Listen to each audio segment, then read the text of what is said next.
Fridging was a term coined by Gail Simone, who's a pretty prolific comic book writer, and it's used to explain a situation where a female character is killed off to give a male character motivation for revenge. The idea comes from a 90s Green Lantern comic book where they decided to raise the stakes by quite literally shoving Green Lantern's girlfriend into a refrigerator. And I bring this up because this week's movie manages to fridge 2 times in one movie, which I didn't even think was possible.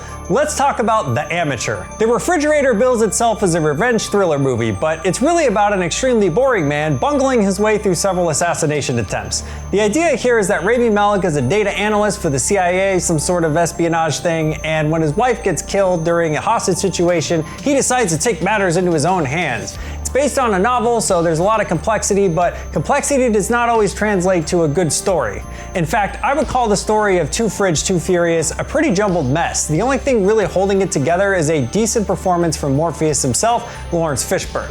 Outside of that, there really isn't much to cling on to. We only get about 5 minutes of Rami Malek's wife before she hits the fridge, and his rather emotionless performance makes it hard for us to feel bad for him. Seriously, this dude is just incredibly boring. I know he won an Oscar for playing Freddie Mercury, and I'm sure he's great. I haven't seen that movie yet, but every time I see him in a movie, he's just kind of there, and that's the best way to describe him in this film. Now, given that this guy is supposed to be basically useless in a fight, there isn't much in the way of action, which the trailer tries very hard to convince you otherwise.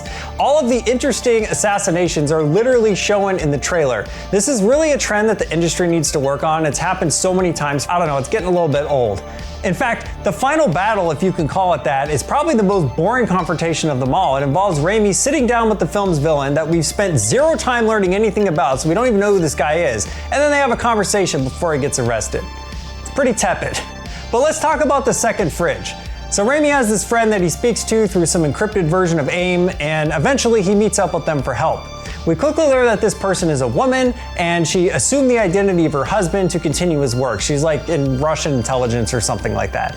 And they're both widowed, so she asks if they can cuddle for comfort. She doesn't want to get with them, she just wants that comfort of being with somebody. And quite literally 2 minutes after this happens, she gets shot and dies. And once again, Mr. Malek could not be bothered to care, but he does steal her cell phone, so at least it advanced the plot, I guess. I mean, honestly, I'm impressed. I've never seen a movie do a double fridge like that, and to be honest with you, I shouldn't even be paying attention to stuff like this, but the movie's just not very engaging. It seriously felt like it was over 3 hours long, and I'm not against a slow pace. I'm not against a movie with limited action, and I don't need there to be constant excitement before my attention is lost, but what I do need is a character that I care about, and unfortunately, I just didn't care about this character at all, and that's really kind of due to Mr. Rami Malek's performance, and all the supporting cast outside of Lawrence Fishburne, because they're just really not very good. Dare I say, amateur. Sorry, I know that's bad. All in all, I find it very hard to recommend this to anyone. It just plays like a watered down version of other films that are much better. I like the concept of a guy with no combat abilities using his brain to accomplish his goals, but it's just not done well. And I think a better lead actor probably would have helped a little bit. I can't say the script is terrible necessarily, but I felt there was some stuff that was missing, things that were likely in the book and just didn't make their way to the screen.